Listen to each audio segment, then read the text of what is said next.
Okay, well, hello and welcome to the Tuesday, August 19th, 2025 Mount Lebanon Planning Board. We'll have a call to order, our roll call, board members, Andrew George, myself here, David Hornacek. Here. John Schrott. Here. Paul Ostergaard. Here. Matthew Clark. Here. Our municipal staff, Dan Diceroth from Gateway Engineers. Here. Ian McMeans, our assistant manager and municipal planner. Here. Greg Wharton, our planning and sustainability coordinator. And our liaison, Jeff Ziegler from the commission. He was traveling today, so he wasn't able to make it. Thank you. We'll have a statement on public comments. The planning board will accept public comments with each agenda item. Please note that a repetition of comments made by previous speakers is not necessary for them to be considered. If a group of residents shares an opinion, we suggest that you select a spokesperson. Public comments is not the appropriate time for prolonged debate or for personal comments about or questions directed to fellow residents, the board members, municipal staff, or any developer. In consideration of everyone's time, we encourage residents making public comment to refrain from repeating comments made by previous speakers. For Zoom participants, if you wish to comment during public comment agenda items, use the raise hand function. During the public comment agenda item, the chair will recognize you. When recognized, please be sure to unmute your line and announce your name and address for the record. If you have multiple or complicated comments, you are welcome to submit them to us in writing. We ask you to hold your remarks to 5 minutes and we'll let you know when your time is up. We appreciate your efforts to be respectful and ask that the audience refrain from any behavior that is disruptive or might intimidate free speech. Okay, with that, we'll move on to our first agenda item, which is the meeting minutes. We have an approval of the meeting minutes of the July 15th, 2025 meeting. Someone like to make a motion? John Schrott, I move to approve the minutes of the July 15th, 2025 Planning Board meeting. It's Dave Hornacek, I second. All in favor? Aye. Opposed? Okay, the motion carries. We have no old business tonight, so we'll move on to our new business. The Mount Lebanon Partnership Uptown Design Guidelines presentation. Bill Callahan from the Mount Lebanon Partnership will give a presentation on the Uptown Design Guidelines recently adopted by the partnership. Please note that this is an informal presentation and no action from the board is requested at this time. Mr. Ostergaard, would you like to introduce our guest? I would be delighted to introduce Bill. I've known Bill Callahan for many years. He's a longtime resident of Mount Lebanon and has served on many boards, including the Historic Preservation Board, where I first met Bill, and for a long time on the Partnership Board. Bill is, we're really lucky. He's the Western Pennsylvania Community Preservation Coordinator. That's in the entire half of the state, and he lives here in Mount Lebanon. He's a real expert in historic preservation. He is with the Pennsylvania State Historic Preservation Office.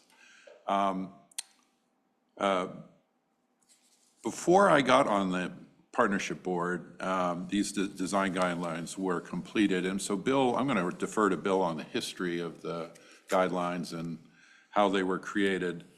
They're terrific because they form the basis for our partnership facade rehab program, which is funded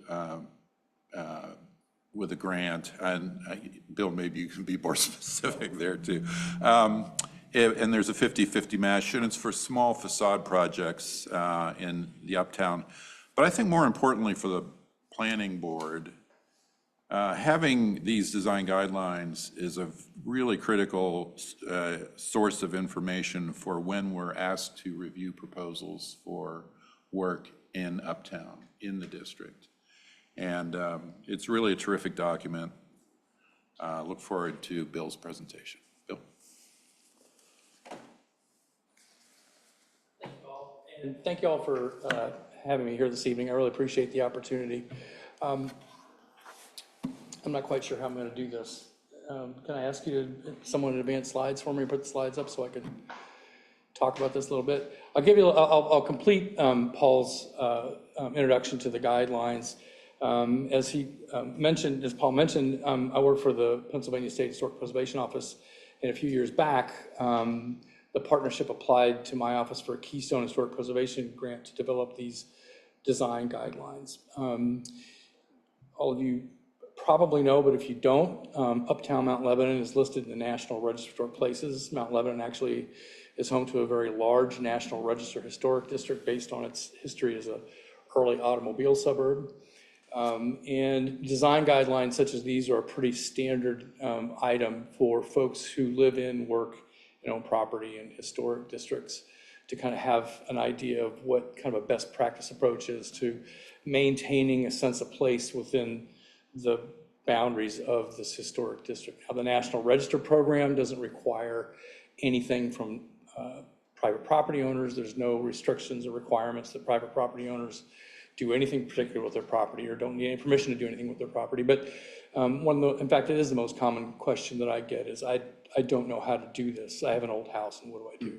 So these design guidelines provide that kind of structure to help guide property owners and business owners on a best practice approach to developing any kind of project, rehabilitation project for the guidelines. The partnership completed those guidelines in partnership with the municipality. We have obviously municipal staff that helps the partnership out on a number of different items. But these are the partnership's guidelines. We paid the match with the grant. Once the guidelines were adopted by the partnership, they also are the centerpiece of the partnership's recommendations for the upcoming zoning amendments that will happen here in Mount Lebanon for Uptown. They kind of form the centerpiece of an approach for, in our mind, for kind of having a specific design ethic in Uptown that already exists and maintaining that design ethic. So it's a centerpiece of our recommendations. We can share that with you. We've already shared them with the Sustainability Board. There's been many conversations with the Sustainability Board and others about the recommendations that we made. Happy to share those with you as well. And also, thank you, Ian. Appreciate it. Thanks so much. Should be able to just hit the down arrow. Good enough. For me. So there you go. Okay, thanks. And as Paul mentioned, they also will serve as the guidance for review of applications for the facade rehabilitation program that's actually funded by the municipality. The municipality set aside some funding for implementation of a facade rehabilitation program. These programs are pretty ubiquitous around the region. They really can help not only help specific property owners and their needs in terms of facade rehabilitation and reconditioning, but also can provide that kind of spark so folks can kind of see what's possible in terms of what can happen with a kind of fully focused rehabilitation of the facade. So these design guidelines will, any project that gets funded with the municipal funding will have to follow these guidelines. I think that program, I think, is set to start really about any time. I'm not sure where we are with the application process. I was on the partnership board for a very long time, and I just went off last month. I've already lost track of what we're doing. So. Yay! No. So let's go through what these things are. The design guidelines. Since my office paid for them, and since Uptown Mount Lebanon is listed in the National Register of Places, we thought it was prudent to base these design guidelines on something called the Secretary of the Interior's Standards for the Rehabilitation of Historic Properties. These standards are national standards for the treatment of historic properties, the rehabilitation of historic properties, and provide the foundation for work done in accordance with federal rehabilitation investment tax credits, state rehabilitation investment tax credits, which income-producing properties in Uptown would qualify for if they had a substantial rehabilitation. They want to take advantage of that tax credit program. Happy to talk to them about that. The Secretary of the Interior standards are the foundation of those programs. Our Keystone Historic Preservation Grant programs are based on the Secretary of the Interior standards. So we thought when we put these design guidelines together for Uptown, which is listed in the National Register, we should kind of stick pretty close as we could with the Secretary of the Interior standards. I get asked a lot, why don't we just adopt the Secretary standards? And the reason is because those are national guidelines. They're intended to apply to historic properties from 17th century Eastern Seaboard properties all the way to mid-century modern office buildings. So they're very broad. They're pretty straightforward, but they're very broad. So it's always kind of wise to use those as a foundation for something much more specific, such as what we've done here for the Mount Lebanon design guidelines.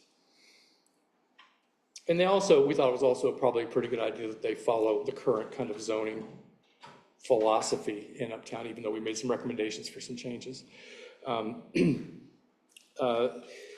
Just very briefly, there's often some misconceptions about what we mean when we talk about historic preservation and what that actually means in terms of the physical changes that we kind of look for in historic buildings.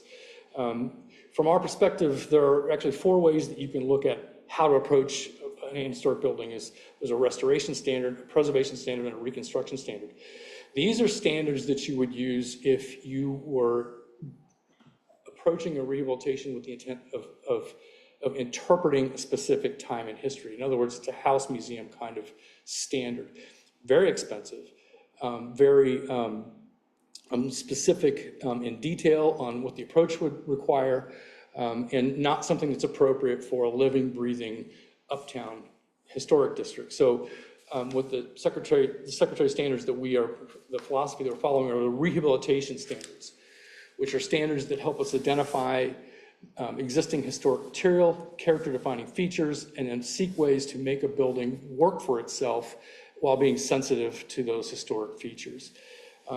So if you were to look at the Uptown guidelines, the first thing it talks about is the rehabilitation standards. The guidelines talk about what that means and what it doesn't mean. I think it's important to understand that these are rehabilitation standards and that they are intended to work with buildings that are in use for an income-producing purpose or as a residence.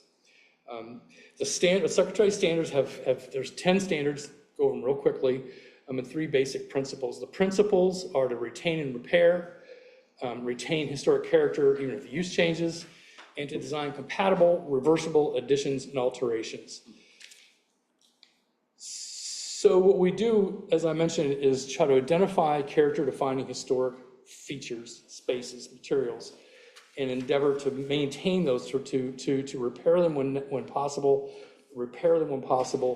and use them as part of the rehabilitation structure, as part of the approach.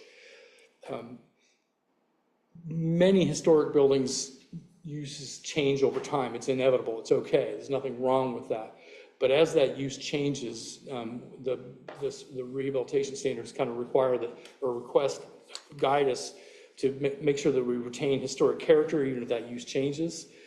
And that when we necessarily have to put additions or alterations on historic buildings, that they're compatible with the existing design, they're compatible with the existing materials, and that they are in some way reversible if necessary. And for example, I really like this example. It's the August Wilson House in the city.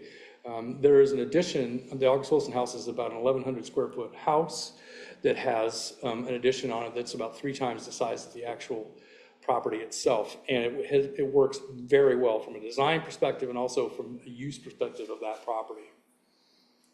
So it's okay to do that kind of thing with a historic building. We don't want these aren't museums.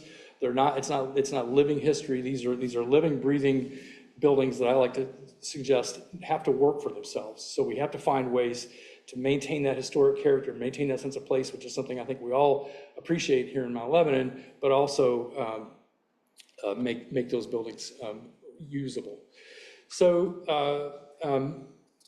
the retention of historic character, which is the kind of first standard that we'll talk about here, is also reflected in the design guidelines. So the retention of historic character, as you can see from the photographs, when you discover or see historic material, there are ways to approach that historic material either through a repair or a replacement in kind. And the design guidelines kind of start out this way as well, identifying in a kind of specific way in Uptown the kinds of features and materials that we'll find Uptown and how to maybe approach those when necessary. We need to recognize that through time, there are changes to historic properties, but we don't want to create a false sense of history. We don't want to, for example, in this case, a 1920s commercial building, we don't want to make it a neo-colonial, whatever this is now.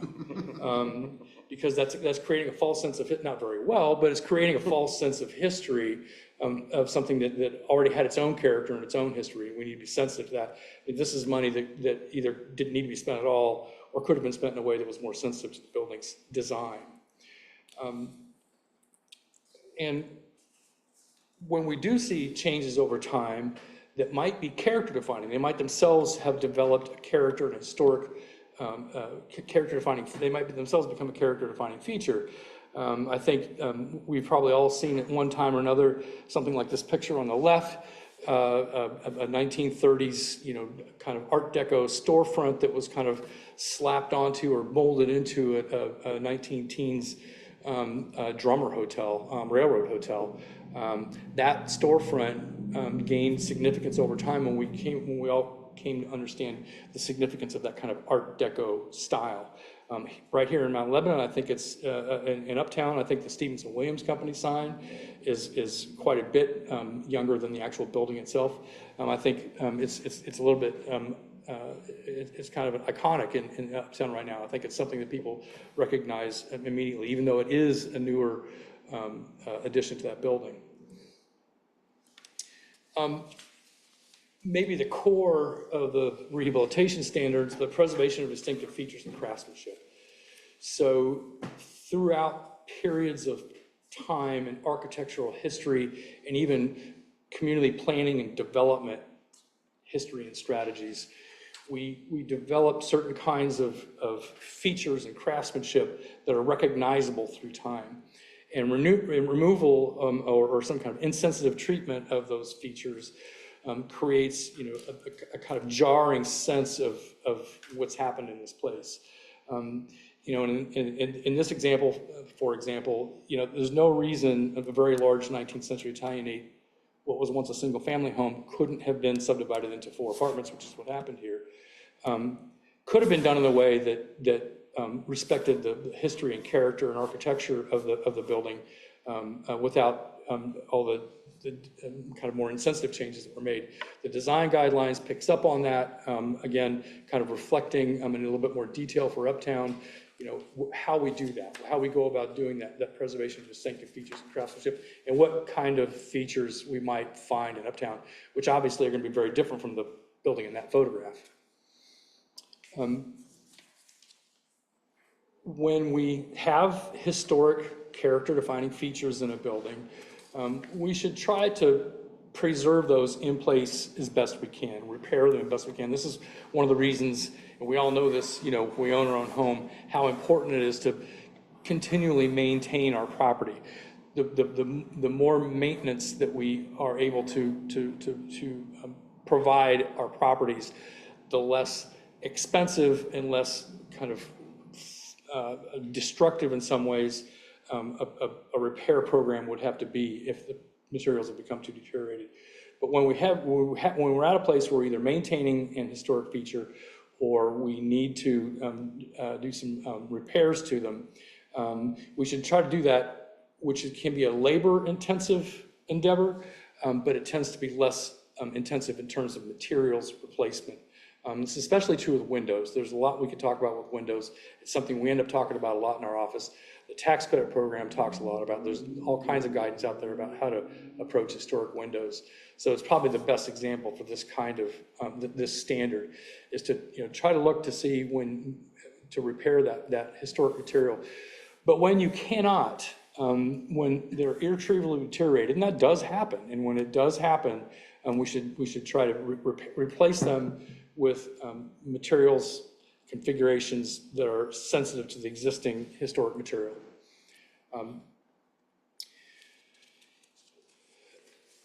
I end up talking about substitute materials a lot because any of you who've worked in preservation for as long as I have, substitute material, this is in the time that I've done this work for almost 40 years now, there are many concepts, technologies, approaches, perspectives that have changed pretty dramatically, really just in the last 10, 15, 20 years, and personally, I think for the better. One of those approaches that we look at very differently now than we did even 10 years ago is the use of substitute materials. Once we've gotten here we know we need to replace an historic feature if we're looking at a substitute material. We've got a wooden window. Used to be, back in the day, preservation folk, including the National Park Service, would insist on the replacement being wood. That is no longer the case and hasn't been for a while now. For one thing, we learned that replacement wood is nowhere near as good as the wood that the property had historically, so the wood windows didn't last as long, which was a problem. But also the substitute materials have gotten to the point where if you're going to replace something like that, using the appropriate substitute materials is okay. And they tend to be much more cost effective than trying to find an actual replacement material that is the same material that you're replacing. So this is actually a major change in the way practicing preservation architects, engineers, different consulting engineers, we look at this very differently than we did really even 10 or 15 years ago, certainly more than 30 years ago. I talk a lot about, I've recently talked a lot about this, which is weird because he's talked about it a lot and don't anymore. Historic buildings, especially in urban environments, there's an urge and at times a necessity to clean them, and that's okay. But we have to be very cautious about how we go about doing that, because an improper cleaning treatment can cause permanent, irreversible damage to an historic building that you cannot reverse. So it's very important to look at how we use. There's no such thing as a safe granular material to clean a historic building. If we use any kind of power washing, we've got to be very, very careful about what kind of PSI we use. And if we're going to use a chemical cleaner, which happens a lot, especially with metal front buildings and some stone, use the gentlest means possible. And just, a scrub brush often is what it takes. I throw in the repointing photograph on the left all the time because it's kind of it's not mentioned specifically in the Secretary of the Interior's standards, but it is mentioned in our guidelines. That repointing is something that also needs to be done with a great deal of caution. I hear all the time, I just yesterday heard from a historic property owner who had received a quote to do a repointing of their historic home, and the quote was for the entire home. That's almost never necessary. You almost never have to completely 100% repoint an historic property. Around the windows, around where the drainage is, sometimes up maybe up from the ground, but it's very expensive to try to repoint an entire building, and it's not necessary. So I always want to throw that in a little bit because it comes up a lot. Doesn't really fit in the standard, but that's okay.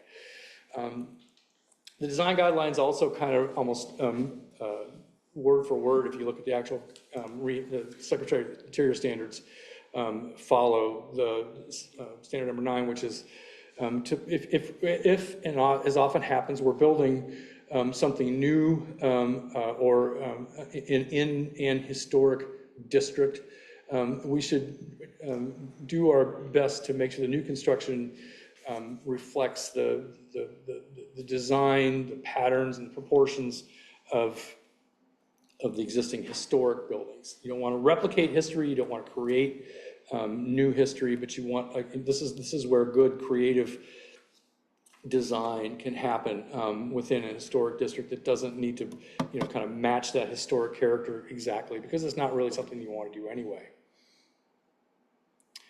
And when we do new construction, we want it to be have the possibility of it being replaced. Nobody would do it, but Iampe's pyramid could be removed from the front of the Louvre and nobody would ever know it was there. Once you remove historic material, it's gone forever.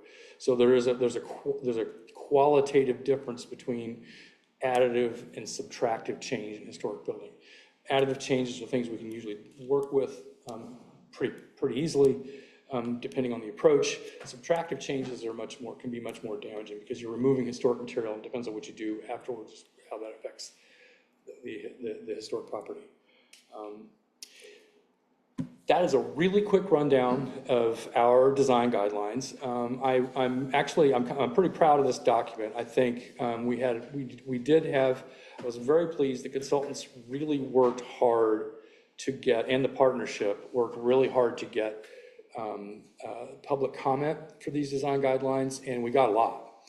We got a lot of feedback. A lot of what you see in these guidelines are the result of feedback that we received from mostly people here on the street, but also people from I know this is no surprise to any of you, but folks in this town really I feel like they do have a stake in what happens in Uptown. So we at the partnership hear from folks all the time about that stake and what that means to them. I'm happy to take any questions. Thank you for your kind attention. You'll be seeing these guidelines as the facade rehab program comes along, and then hopefully at some point in time you'll also see them as the zoning refresh moves along, because there's a lot of this here. I think we could establish some best practices in Uptown in terms of design if we kind of look at these standards as the foundation for some zoning changes. So anyway, happy to take any questions. Otherwise, thank you very much. Yes, So I have a question. So how does this work in very practical terms? I'm a building owner in town. I want to redesign my building or take advantage of this. I'm not going to read a very thick book. Like what guidance is offered for that? Yep, great question. First off, we're on our website, so our guidance is to the website. And then if they were to ask me the question, I'm changing, pick your pick, the windows in my storefront. Where can I find some information on how to do that?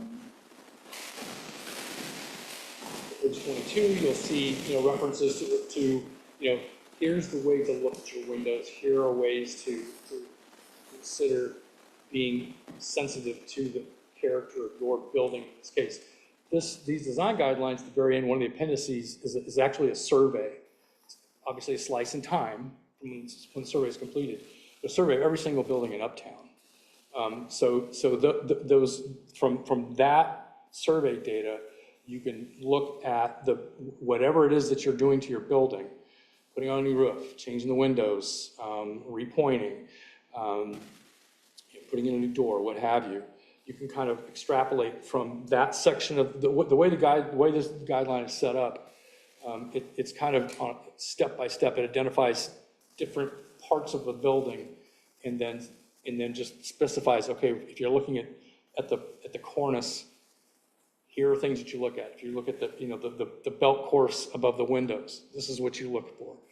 It's kind of designed in a way that you kind of look at the building from top to bottom and from left to right, and that's kind of how it's set up. Did that answer your question? I think so. And just almost the reverse then. So I know my roof is leaking. I need to replace it. Like, does somebody approach them and say, hey, like, when you're going to replace your roof, these are some things to consider?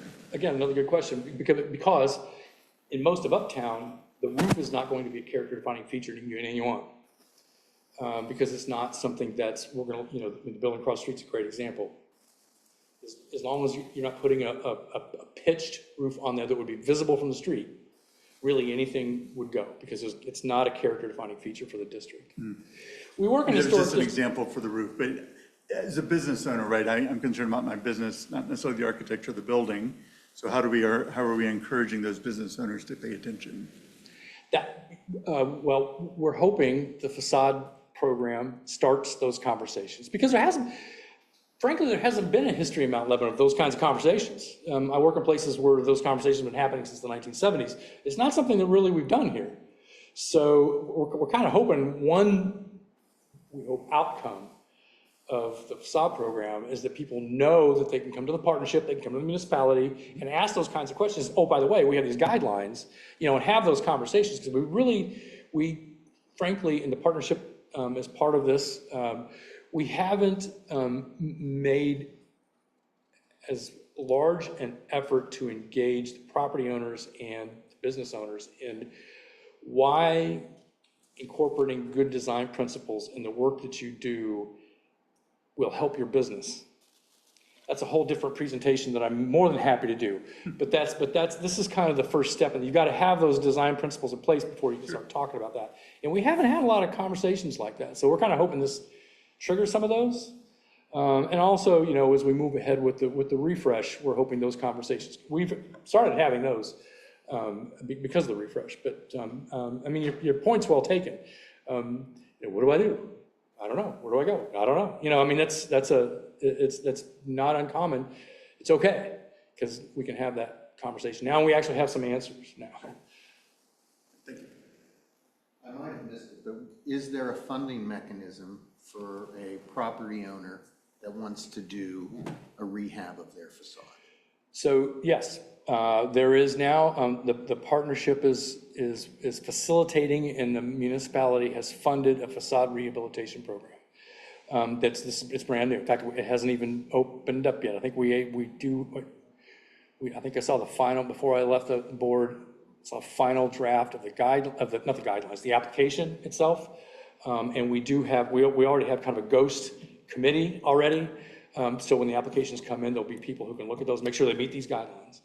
And meet there's other requirements too. I mean, you can't have a lien on your property, blah, blah, blah, blah, blah. But yes, there is that. There's also, I always like to emphasize this because I haven't seen any of these happen in Uptown.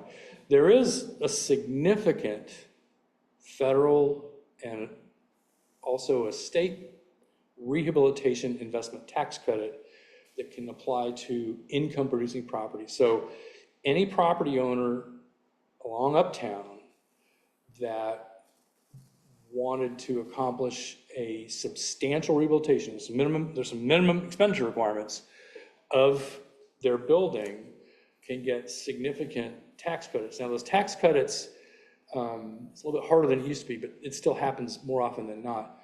Those tax credits can be used if the property owner themselves can use them, but they're often syndicated. So there's like a market for them.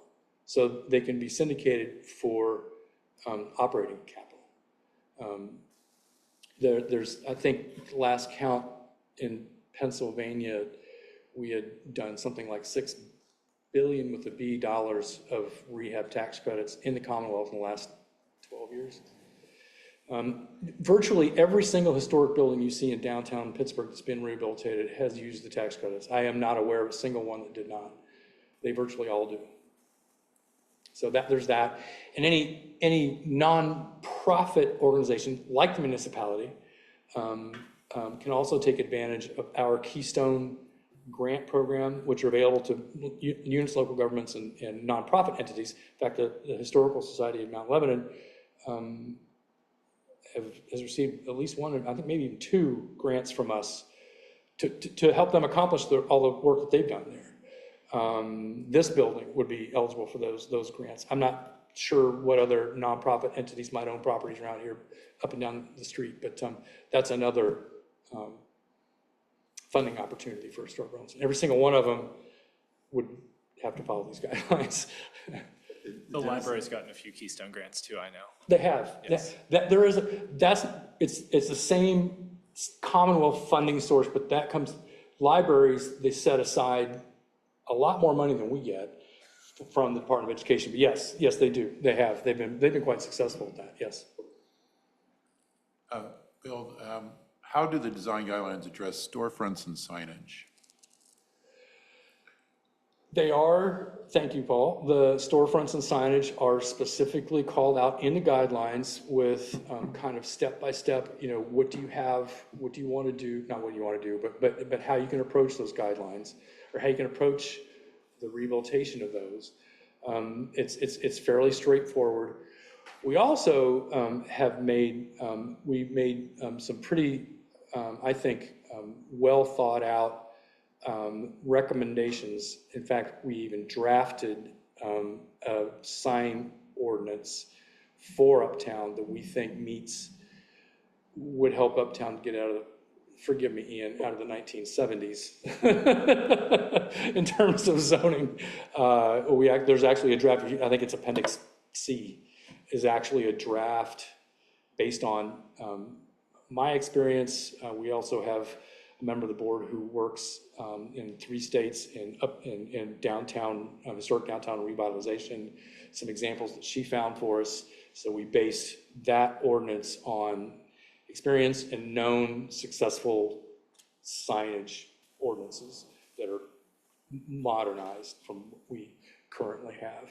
And when I say that the design guidelines are kind of the centerpiece of the partnership's recommendations for the zoning refresh, that's what we mean. That in our opinion, these design standards should apply to rehabilitations that happen in Uptown.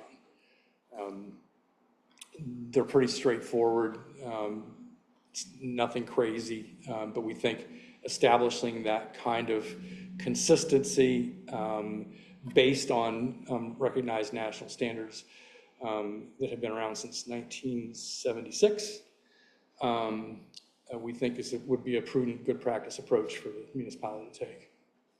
Yeah, this model signage ordinance would be, it's a tremendous resource for whoever is hired by Mount Lebanon to work on the new. Yeah, I'd love it if they'd said, okay, you're done here. Yeah, we have the answer. But at least it's really good source material, I think, for a new zoning I ordinance. think so. Oh, yeah, absolutely. I assume. Please. So why just Uptown stop? What about Beverly Road and other places? Oh, that's a great question. Is it not part of the registry? That's a great question. No, it is. However, yes, no, that's a great question. Yes, no, you sound like my wife. For one thing, in my opinion, there's no complicated architecture uptown. Not really. In my opinion, they're based on Uptown. Beverly Road property owner could look at these and go, oh, okay, and do that. However, the reason they focus on Uptown is because the Mount Lebanon Partnership is the Community Development Corporation focused on Uptown. That's our mission, that's our vision, that's why we were developed in the first place. We are restricted is probably the wrong term, but our role is to support the businesses and property owners in Uptown. But that's a great question. I'm glad you asked it. I'm glad it came up. And since we paid for them, we stuck. I work in community. In fact, the city of Pittsburgh, we just paid for 7 design guidelines for historic neighborhoods in Pittsburgh. My office did. I mean, it's something that this is not. These kinds of approaches have been around for a really long time. Perspectives change. That's why they have to be refreshed every now and then. That's why I always talk about the substitute materials, because practicing preservation professionals many of them have different perspectives and incorporated different ways of thinking about how community planning, development, and rehabilitations all should fit together. So given that, are you guys thinking it's only going to apply to Uptown, or is it going to apply to all Mount Lebanon? What is this focus for? The focus of these guidelines is Uptown. Right. What the municipality chooses to do beyond that, So what I'll add is that, as Mr. Callahan has mentioned, we are currently in the very beginning stages of an update to our zoning ordinance, which applies across the board to the whole municipality. Now, Beverly Road is a different zoning district than Uptown, but signage ordinances apply across pretty much every zoning district. So the updates that are made are going to have across the board between Beverly Road, Castle Shannon Boulevard, Uptown, even our kind of highway commercial areas like the Galleria, the Virginia Manor shops, Cochrane Road. We're going to have a lot of across the board implications of what happens when we update the zoning ordinance. So we just received proposals for a consultant. They're currently under review. So we're hopeful to have a consultant on board within the next couple months after we have a chance to review them and pick someone. But the applicability of the zoning ordinance changes will be for everyone. one other thing. That's I'll good just- news. I'm glad to hear that. I didn't know that. I'm glad to hear that. So one other thing I'll just add as well. So Mr. Callahan did a great job talking about the commercial district side of things. A few years back, the Historic Preservation Board worked with a consultant to make a design guide for improvements to historic residential structures. So that is on the municipal website under historic properties. You can find the both PDF and flipbook format of that design guide. And for folks who live in the community who might have a historic home but not really know much about architecture or anything, it provides a really good kind of really digestible and readable format to say, oh, this is the kind of window I have in my house. This is the kind of roof I have, and these are some options for how to preserve those or how to replace them in kind, like you mentioned. So that's definitely worth checking out from the It's a really residential good side too. resource. Thank you. I'd forgotten about it. Yeah, it's a really good resource. Thanks. I sit on the Monongahela uptown, or not uptown, but Main Street Facade Improvement Program. And we just kind of like give out grants. Like business owners will come in and ask for, we want to strip paint, can we get $10,000? That's not what this is. It sure is. It is, okay. So the funding comes from municipality in this state? Okay, so I know the Monongahela is not paying for theirs. I think it might be casino monies, I don't know. I don't know, we're in the weeds about this, but there is the Keystone Communities Program that the Department of Community and Economic Development will provide some funding for facade rehabs. I love DCED. I have friends who work in DCED. They do wonderful work. There's a lot of bureaucracy that's attached to it. And we jointly decided that we should try to start this program in as efficient and less fraught bureaucratically manner as possible. There may likely, in fact, probably will come a time when we might approach DCED for funding. But for right now, we just thought we'd just keep it between us and let it, and see how it works. Okay. If that Yeah, makes so sense. what size grants are people receiving? Remember? I think they'll go between 5 and 10,000, that's what we're looking Sounds for. right. That sounds right. And it's a matching grant. It's a matching grant, correct? Right, that's right, it's 5 and 10,000, but we also, there's a component of it that's like a mini grant, like $500 or less. So if you need $500 worth of paint or something, you can apply, that's a kind of a quicker. The micro grant. Thank you, micro grant. But yeah, no, it was, so what we talked about, is between $10,000 and $15,000, right? And it is, I think it's 1-to-1 match, I think, yeah. Thank you. Thank you all very much. Stay in touch. Appreciate it. Thank you. Thank you. Before we move on, sir, could you come to the mic and say your name and address so we can get it correct for the meeting minutes? Do I have another question? Hi, thanks. Nice job. Thank you.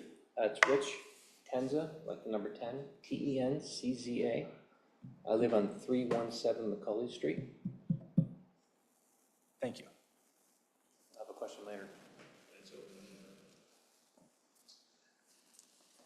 Okay. Well.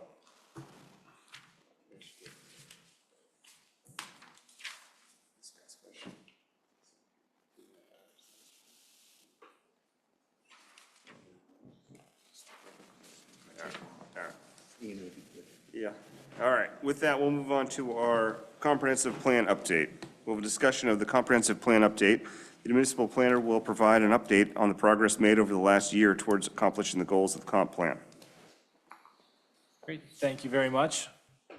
As we all know, the Ascend Lebo Comprehensive Plan was adopted in January of 2024. And on our municipal website, we have a dashboard that's available for people to keep tabs on how we've done with progress towards updating the comp plan. So for our large audience watching at home, I'll share that through Zoom now. Probably show up on that screen over there. But it's the dashboard is set up in a way that the 5 key areas of the comprehensive plan, resiliency, engagement, mobility, parks and recreation, financial management, have aggregated numbers for the percentage completed towards all of those. And then if you click on the tabs for each of those, you can drill down into each of the objective points and then each action step, and then see which ones are in progress, ongoing. We've been able to link some other pages on the municipal website with additional information where people can go to see the status towards a lot of those, accomplishing those goals and objectives. So we're very proud of this dashboard. It's kind of unique in the comp plan world of being able to have a tracking tool like this publicly available all the time to keep tabs on how the implementation of the comp plan is going. So once again, that website is mountlebanon.org/comprehensive plan. And people can kind of page around that at their own leisure. So in the last year, some of the major things that have happened towards the implementation of the comp plan, especially from a planning side, we've done a lot of things. We wrapped up the Main Park Master Plan and Recreation Center architectural study. We are making progress on the pending South Garage project, which you'll hear more about when Mr. Wharton does his presentation on the capital improvement plan. That's probably our biggest capital expenditure that's coming up in the next few years. Just as some background there, we had done a structural study about 2 years ago on the South Garage and determined there was about 5 years left of useful life.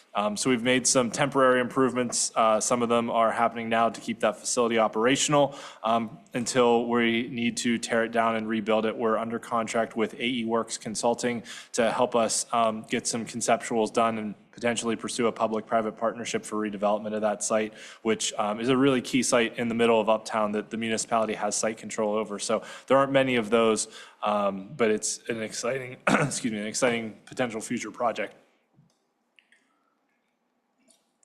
We're also under contract with Tool Design for an active transportation plan. That's a multi-municipal plan between Mount Lebanon and Dormont. That we'll be rolling out a kind of 2-day blitz of public engagement here at the end of the month on August 28th and 29th. There'll be a variety of public engagement sessions that'll happen over those 2 days. When our consultants are in town, we'll be doing some tours of both communities and meeting with municipal staff, board members, have some opportunities to engage with the public as well. So that plan is rolling along, and there's a lot of things in the comp plan that reference back to the active transportation plan as far as, especially in the mobility section, but also with Parks and Recreation and some other sections of the plan as well.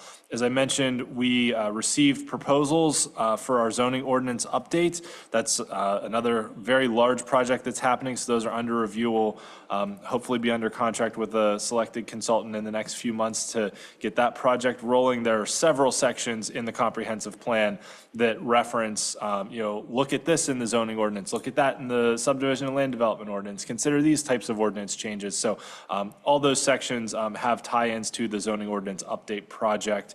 We're also taking a look at some of our property maintenance codes, specifically with regards to commercial districts, kind of as a compendium to the design guidelines. We want to make sure that what our maintenance standards are at commercial buildings are matching some of the, what we want commercial buildings to look like, that they don't fall into disrepair. And then PennDOT is having some very initial meetings on a future road repaving project, basically from the Liberty Tunnels all the way through Mount Lebanon. That's still a few years out, probably 2027, 2028 kind of timeframe, but there's a lot of references in the comp plan to advocacy and work with PennDOT on considerations for the Washington Road corridor. So then the Uptown Design Guidelines obviously play into that too.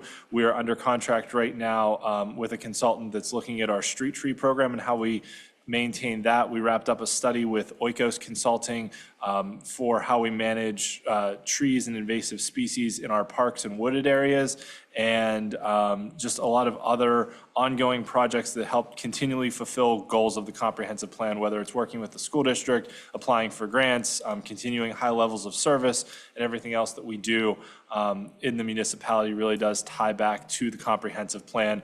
including the work that our advisory boards do. As part of the implementation of the comprehensive plan, we realigned our advisory boards. So we went from having 10 advisory boards to having 5 boards, and the 5 boards line up with those 5 sections of the comprehensive plan. So essentially, each board every year has to give me an annual report on what they've done in the past year to accomplish the goals of the comp plan. So each board is aligned in a way that gives policy recommendations and prioritization to the commission on, okay, these are the 17 or 18 things that are in the resiliency section of the comp plan, but these are the top 3 priorities and things you should tackle. I know the mobility board's been very involved with expansion of sidewalks and walking routes. We're doing a project right now down on Woodland Drive to install sidewalks there. That is our first kind of foray into the new sidewalk expansion program. The commission passed a policy update to that in 2023. So this Woodland project's our first one. But back in January, the commission in their discussion session listed out kind of their next sets of priorities for sidewalk installation. The next one they listed was the Greenhurst Lakemont kind of L intersection pathway there. Lakemont is a big walking route to get over to Hoover, as well as up to Bower Hill Road. Greenhurst connecting really Bower Hill Road down to Cedar and Morgan, where the high school and Main Park is. So there are some sidewalks coming up Greenhurst, but then they kind of stop halfway and don't connect all the way to Bower Hill. So the commission felt like that was really the first section they wanted to tackle, since that Greenhurst corridor is an emergency route and ambulances travel that all the time, that they wanted to make sure pedestrians had a safe walking route there to get down to the park and the high school area. So that's probably the next one that we're going to tackle. And there's definitely been some lessons learned from a staff standpoint on how the whole process works. Because you can pass a policy, but until you go through the process of it once, you don't really know all the intricacies and things you'll run into. So this Woodland project is a really good one, because not only does it connect directly to Foster Elementary School, but also because we've had some lessons learned that will help us along our way with future sidewalk installations as well. So all 5 of those sections of the comprehensive plan, we've seen progress made towards them.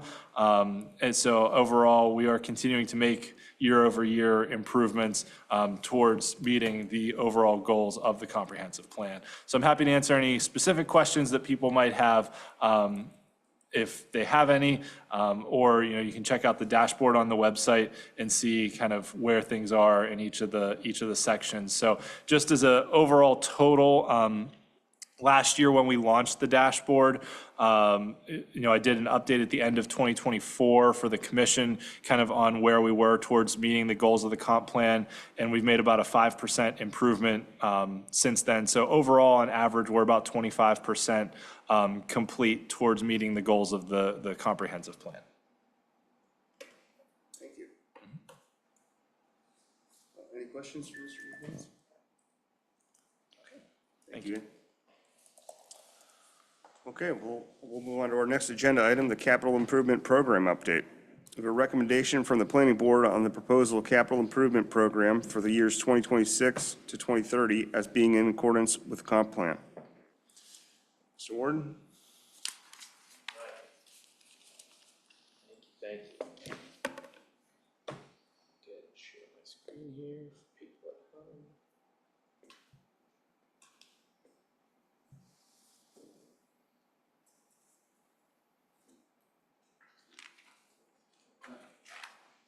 So, every year the municipality on August 1st publishes the 5-year capital improvement program, which is kind of like a long-term financial planning document through the planning department and also published through the finance department. So it's kind of a collaborative effort there.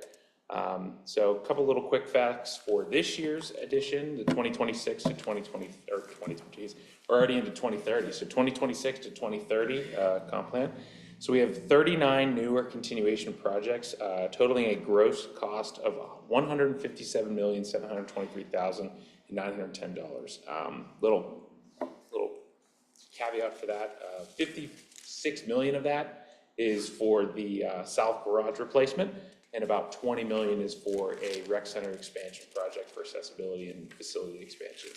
So a little bit of a kind of outliers for there. It's a decrease from 46 newer continuation projects from last year, and a total gross cost of 88 million. The net tax cost for all 5 years is 61 million. It's an increase, again, 21 million for the rec center project there. And just in 2026, we're looking at potentially having 23 projects. It's an increase from 21, and about a 3 million increase from 16 million to 19 million, and then another 3 million increase from 7 million to 10 million.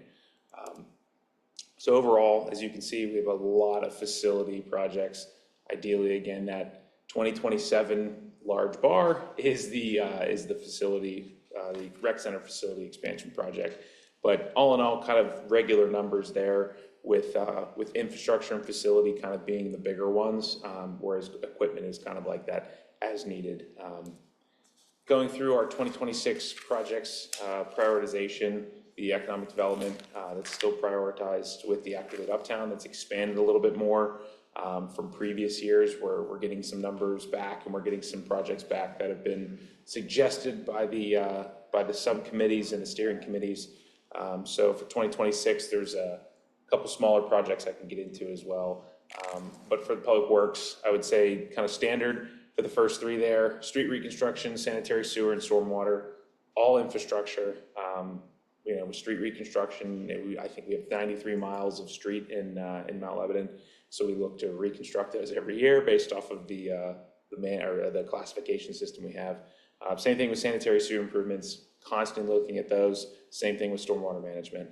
And I should say also the fourth one as well is the scheduled equipment replacements. That's just replacing standard equipment through public works, lots of dump trucks, backhoes, parking trucks, and things like that. Number 5 is the public safety center exterior improvements. That's just looking at the facade. We're looking at, I think, the north and west sides of the building in 2026. That's looking for improving upon any types of leak, and then also other facade improvements there. Number 6, the Clint Seymour field lighting, and number 7 is the Middle and Seymour Fields turf and fence replacement. So they're all kind of a one-stop shop project. So those 3 projects, the lighting, the fencing, and the turf, are all kind of combined into one, where we would be scheduling and targeting that to kind of be done all at once. A lot of input from different advisory boards there. But those right there looks about $3 million all together. So pretty large project. We've gotten a lot of usage out of the turf there, but it's also timed for some needed upgrades. Number 8 is the Sunset Hills Park Phase 2, which is an expansion upon obviously the Phase 1, but it's additional parking and things like that and other upgrades. And then invasive species management is also a continuation. I know that's a $35,000 budget or number in there, and usually for CIP it's $100,000 is the limit, but it's part of a management plan over the course of 5 years, so we wanted to keep that. So this year, this 2026, has just happened to be a little bit lower, but that's just invasive species in our parks. Sidewalk improvement program, we have a current project going right now. I'm just looking to kind of expand upon that. Golf course parking lot paving, that would be the upper and lower lots, and then also part of the entrance drive there at the parking or the golf course. And then the library revitalization has actually been a new project we added this year. So that's looking at, it's a multi-phase project. The main core, I should say, this Phase 1 that's happening in 2026 or potentially happening in 2026 is a lot of the children's library, some bathroom upgrades, some office renovations and things like that, just an overall revitalization.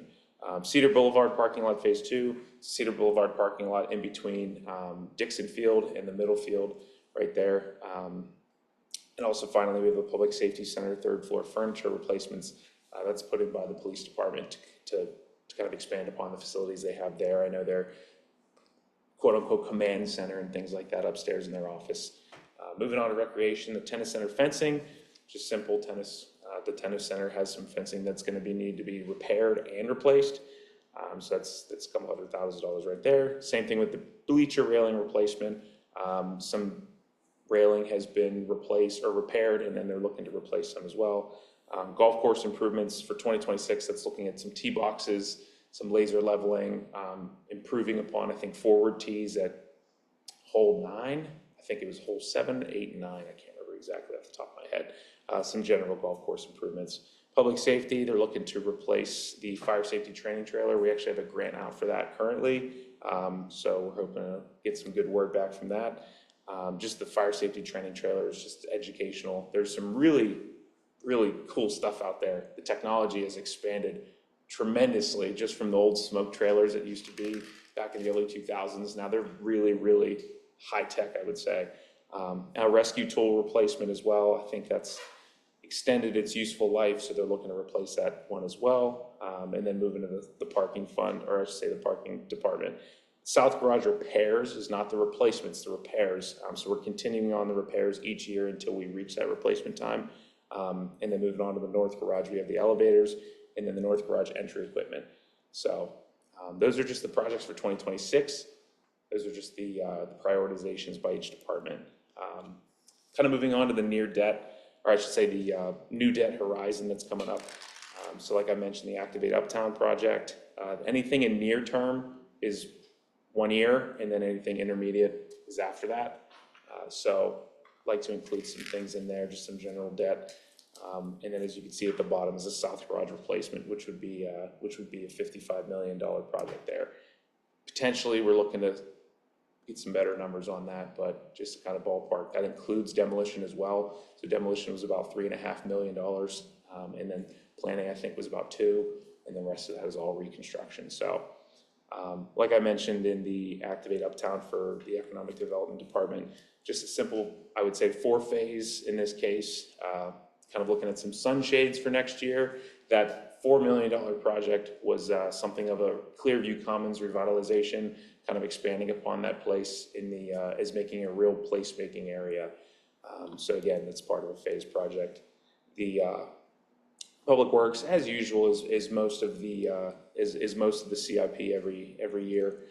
It's like I mentioned, the standard sidewalk replacement, street reconstruction, sanitary sewer, stormwater. A lot of money comes from that. But that is also cost, or I should say that's offset by other funds that we collect, stormwater fees and things like that. Moving on to Rec Center, I think I covered most of that stuff. A lot of the money that comes from the facilities, like I mentioned, that 19 million, so it's roughly about 20 million for the Rec Center renovation and expansion. So that includes accessibility, that includes an elevator, a full facility expansion out into the near the parking lot. So it's a pretty large undertaking. We've had some grants come in for that as well, which is helpful with the offset of the cost there. Moving on to public safety, I talked about the training trailer and the rescue tool, but in the future, I think in 2028, we're looking at a potential rescue or a pumper replacement. Those are roughly about an 18 to 24 month lead time. So if we were to look to replace that in 2028, that decision needs to be made relatively soon. Just a lot of these manufacturers are backed up, especially with supplies and stuff like that. And then turnout gear replacements, a 5-year replacement plan. So we're coming up on that 2029 period. And then talking about the parking fund as well, mentioning that 55 million we have in there. Again, that'll be a rather large project and a large undertaking. I know we've discussed that before, but that is pretty much all that we have in the CIP. Wanted to keep it real high level. If anyone has any specific questions on certain projects, I can definitely dive into those. I guess I have a question just about the repairs to the south garage. We know that it's coming down, and like, what do those repairs consist of, given that we're not going to have the garage in just a few years? So to my understanding, the repairs are structural. They're pretty much to keep the parking structure safe. Dan has anything to input on that That's the best as way well? to put it. We're just doing the minimum amount of work to keep it safe until such time we're ready to demo. And from previous talks, it's been, after that lifespan has reached its end, any type of repairs afterwards would be exceedingly, just extremely high in cost. So that's where the replacement comes into play, so.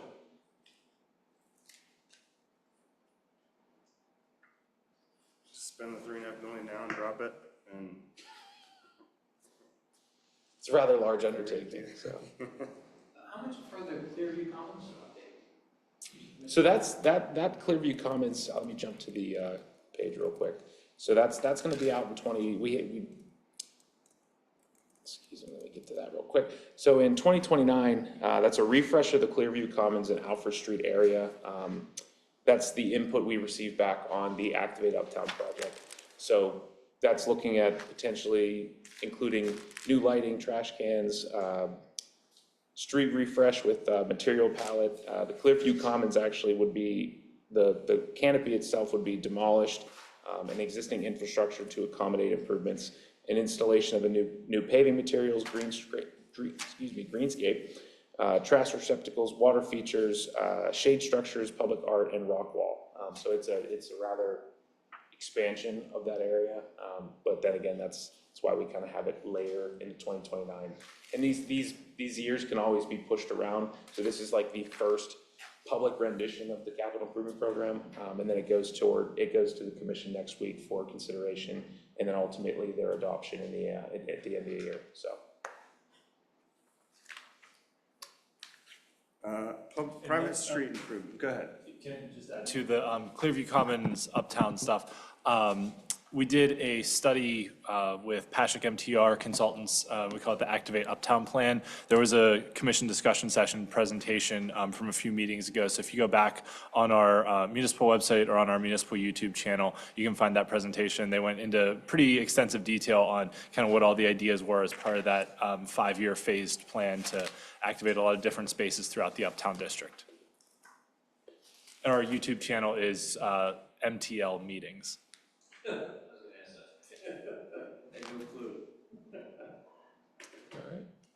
Private street improvements, there's nothing for 2026. Is this just like kind of earmarked if residents come and want to like dedicate their private street to the municipality? Yes. So nothing's in the works now? Nothing. It's We just have kind of this nothing money keyed there. up for 2026. so. Gotcha.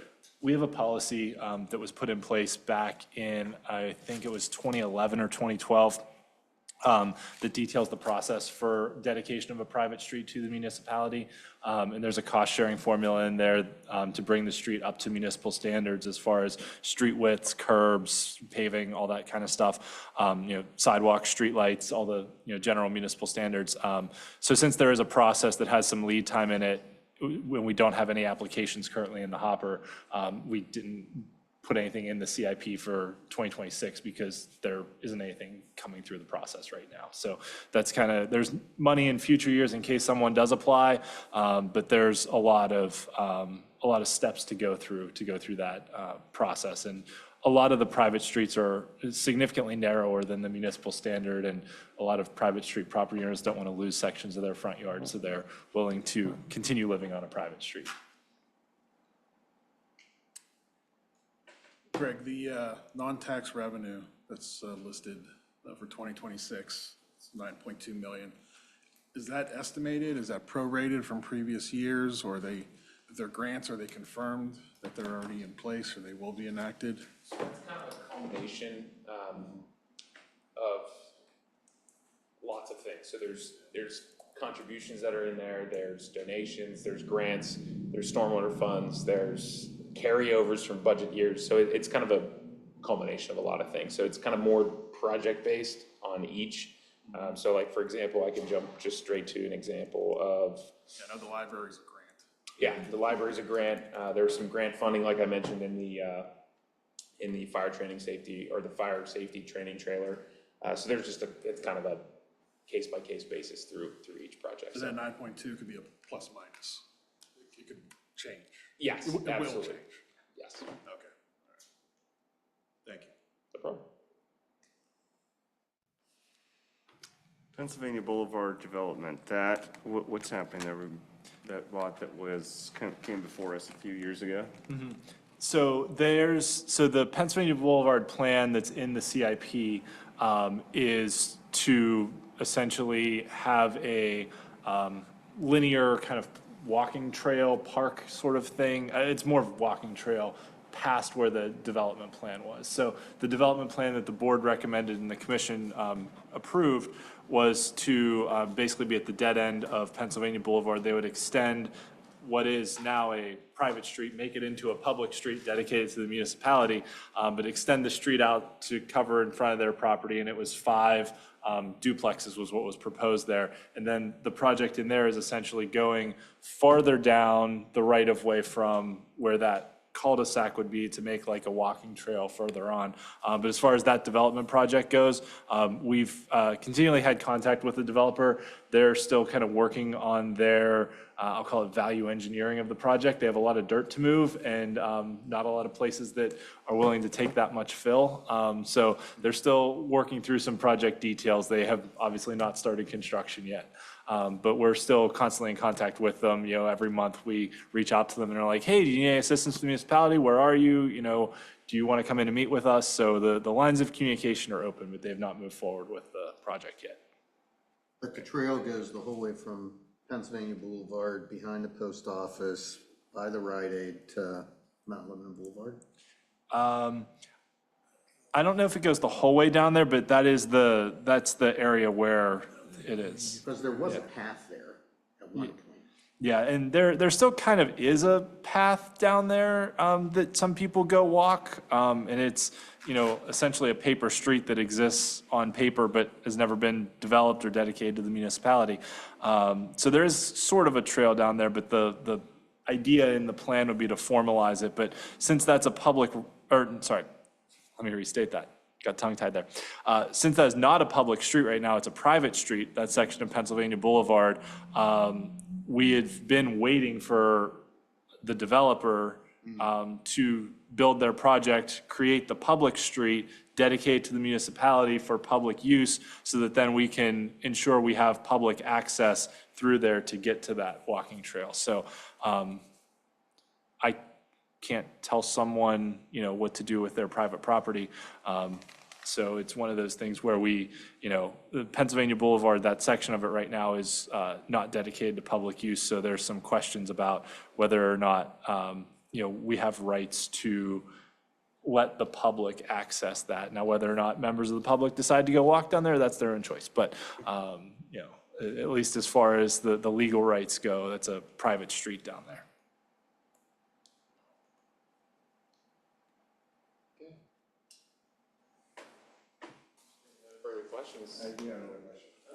The invasive species management, why is it so low this year, or 2026, and then it's jumping up?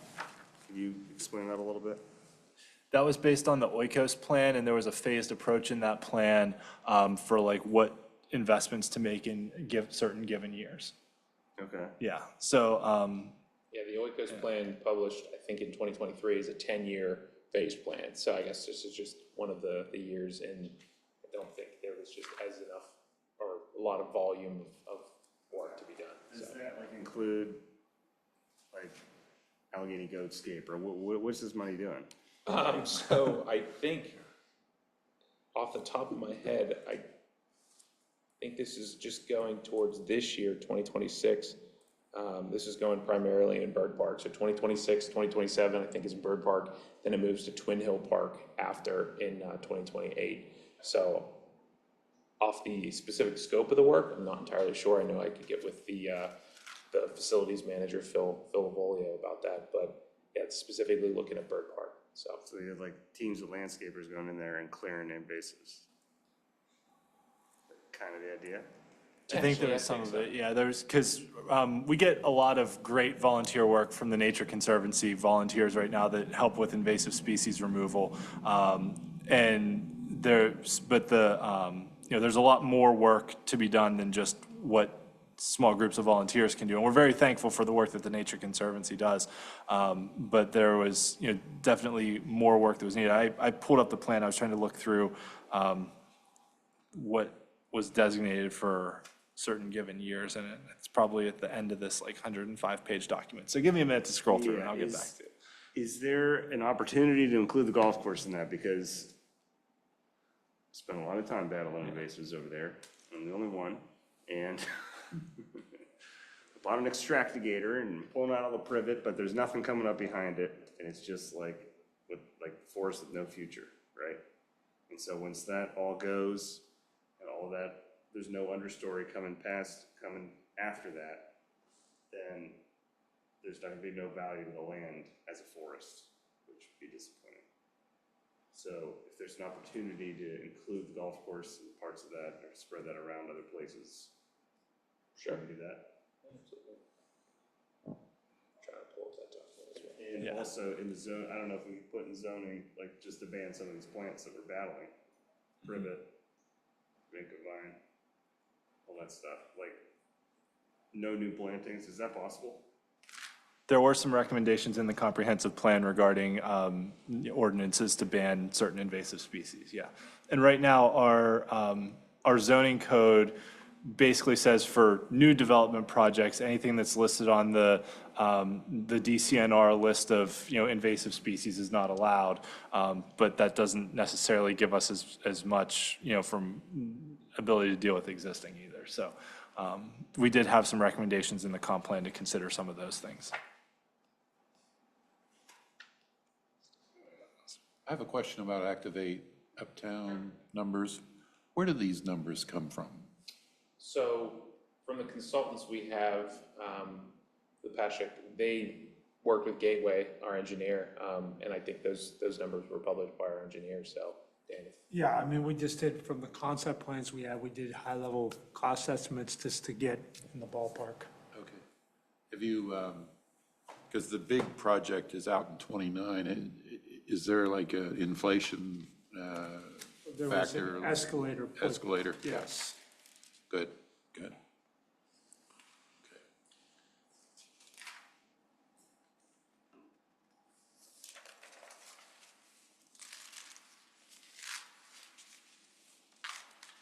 Additional questions?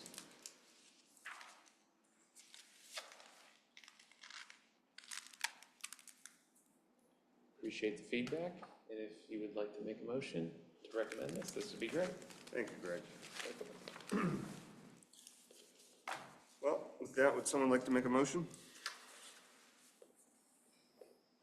Are we accepting the report, or what is the nature of the, approving it? That it's consistent. Consistent with the comp plan, yeah. I move to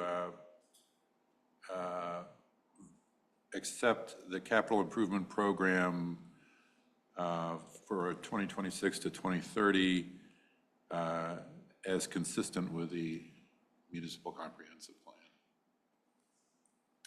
John Schrott, second. All in favor? Aye. Opposed? Okay, carries. Thank you, Greg. Okay, with that, we'll move on to citizen comments. The board will now accept public comments related to any items not appearing on the agenda. Mr. Reagan? You can come up and state your name and address into the microphone, please. John Reagan, 777 Shady Drive East. Back to cause trouble again. Good evening. My name is John Reagan, and this is the fourth in a series of talks I'm giving before the Commission and the Planning Board critiquing Mount Lebanon's zoning and development laws. Tonight's topic is Section 20-817 off-street parking, better known as parking minimums, or the reason why that new building is always a bank. I'm going to focus on the non-residential parking requirements because those are the ones that someone might mistake for actually having a philosophical justification. My first complaint is that this list, I didn't bring an exhibit this week. My first complaint is that this list uses decimal places very sparingly. With the exception of nursing homes and car dealerships, none of the floor area or unit-based minimums use increments smaller than one whole parking space. The minimum size of a single space with its associated aisle width and required landscaping is almost 300 square feet. So while the difference between one parking spot and two may seem small to a guy sitting in an office staring at a piece of paper, in the real world, it's not. The difference between general retail requiring 2 spaces per 1,000 square feet versus shopping centers requiring 3 is a difference of 30% the floor area of the building. That is the smallest increment we're working with.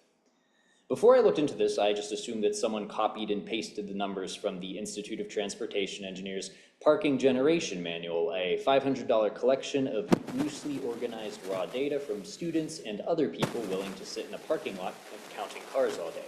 But no, rather, But no, rather than simply taking data from 12 bowling alleys in 20th century Colorado and Oregon as gospel like some towns do, there does appear to be widespread customization to local preference here in the South Hills of Pittsburgh. So when Mount Lebanon specifies that bars and brew pubs must have a parking lot to floor space ratio of 300% or so, that about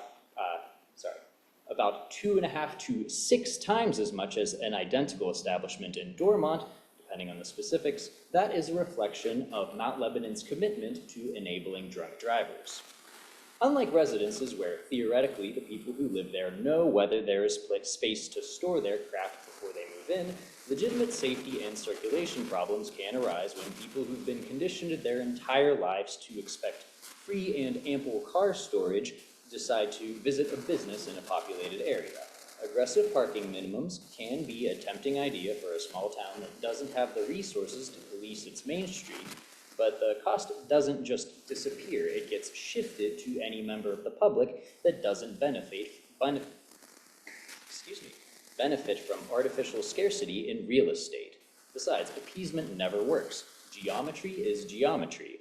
The problem drivers who don't want to walk 2 blocks from Rawliers to Totopo still aren't going to walk that far, even if you demolish most of Uptown to build a giant parking lot. They don't want X amount of spaces within 1,000 feet. They want a personal spot right at the door. Even if you want to attempt a Soviet-style command and control economy, you need to have maximum parking limits too, like Castle Shannon does. Parking lots are basically an industrial use that we tolerate for cultural reasons, so it's kind of crazy to not have minimums but not maximums. Let me end by saying that zoning enforcement and parking enforcement work a lot differently from one another. While developers are forced to accommodate some planners' guess at the future needs of every potential owner of a building that doesn't even exist yet, all while getting grilled about whether their dumpster screens are going to be the correct shade of taupe, the owners, renters, and customers of existing buildings basically do whatever they want, with impunity and often within sight of the police station. The result is that minimum parking requirements have an outsized impact on development and basically none of their intended impacts. Ironically, they act as a hurdle to their own implementation, since the retarding effect they have on development increases the value and competitiveness of non-compliant grandfathered properties. This is, of course, mainly just the conservative economic reasoning for why parking minimums are bad. Everything gets even worse when you start to consider stuff like environmental and social impacts. As I am short on time, I will reserve specific suggestions and nitpicks for an email. I think you started the timer late. Okay, we've, Henson, sorry. Rich Tenza, 317 Macaulay Street. I was just at dinner before I came here at Iovino's, which I'm sure you're all aware of. And I asked Carol, I said, Carol, what's one thing I can tell the board here at the planning commission about parking? I guess so. Because I live on Macaulay Street and my street is full all day, every day, because of the people that work in all those restaurants, the pickleball, the school, my street's full. So I'm like, why don't we just build a parking garage or add a couple levels to the right behind Batto's there? And I think she had mentioned years before I talked about the same thing. She said, oh yeah, we talked about it all the time. We've spent this all the time. I guess there's another focus group, or not a focus group, lobbying group for Beverly Road that has approached you guys, and studies were done and nothing's been done. So I'm here to see why nothing's been done, or ask why nothing's been done. Is there, I mean, in the plan that I just heard, I mean, we have, like, nothing's gonna be done. We're worried about Clearview Commons, which is fine. You have, meanwhile, Mount Lebanon is like the epicenter for platform tennis, which is, we have 4 courts, 2 in the main, 2 in the back, and we can build like 5 more courts and they'd be full every night. play. So, I mean, it seems like you guys aren't listening. So why has nothing been done? Or there's no plan for it? I mean, we got pickleball, and F&F is going in place of Bados. If that's even an average restaurant, there's gonna be even less parking. So I'd like to ask what's going on? Why have you forsaken Beverly Road area? Well, we'll say the planning board, we hear for proposed developments. We're not the ones making the plans here. I feel better, I got it on my chest. Commercial developments is what we're mostly listening for. We make recommendations to the commission. I will note, we did a parking study, the municipality, when I say we, did a parking study on Beverly Road back in 2017, because that was around the time when what was Block 292 is now Mediterra. That building is being converted and going to be opened as a restaurant. So we had some parking study done then, and the commission reviewed that study at the time.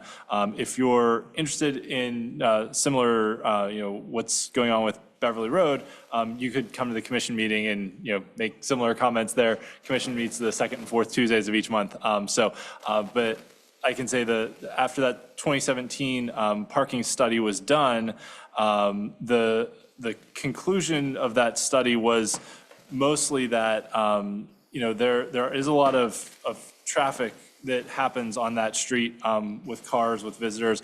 There's also, at least on the street itself, a very high turnover rate. But there is a challenge there of streets surrounding the business district, because, business owners are going to tell their employees, don't park out in front on Beverly because we want those spots for our customers, so go find parking somewhere else. So it is a challenge with neighborhood business districts, not only in Mount Lebanon, but everywhere else, of finding parking for employees and everywhere else that supports the district. And Beverly, just being one block, can get pretty tight. So it does spread out to the surrounding neighborhoods quite a bit. I know when I go over there, usually it's easier to find parking on a side street than it is on Beverly itself.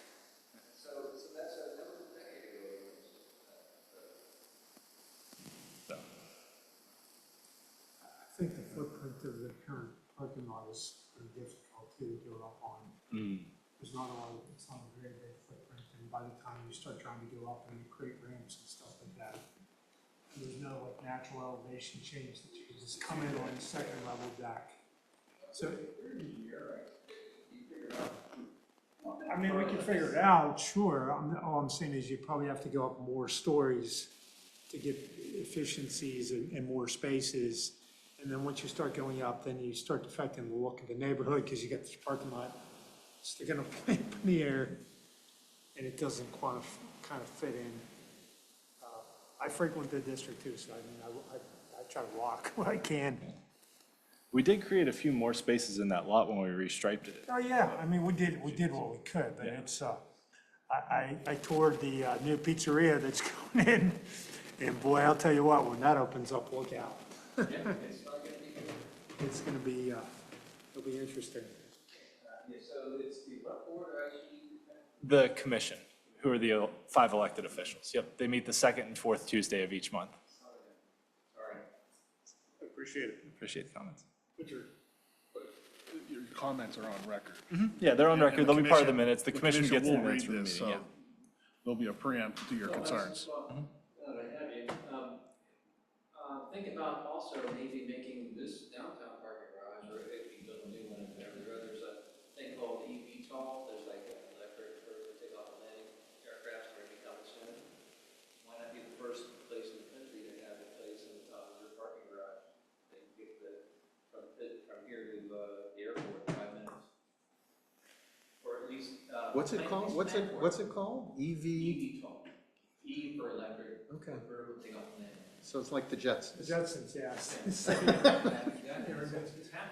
Yeah, it is. Yeah, I've seen some. Why not Yeah. make it convertible on this parking garage or some other building downtown, put it under this somewhere? Thank you for your comments. If there are no further comments, are there anybody on Zoom? Okay. Well, then our next meeting, the next regularly scheduled meeting of the Mount Lebanon Planning Board is Tuesday, September 16th, 2025 at 7 PM. All municipal meetings now have a Zoom webinar component to enable residents to attend meetings either virtually or in person. With that, do I have a motion to adjourn? Dave Hornacek, I motion to adjourn the meeting. Matthew Clark, I second. All in favor? Aye. Opposed? Okay, we are adjourned. Thank you.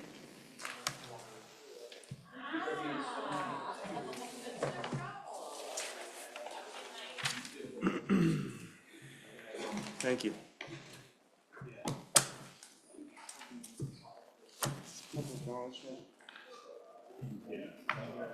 Sitting down at the desk. You need space, there's just. That's nice. I'll take it this way.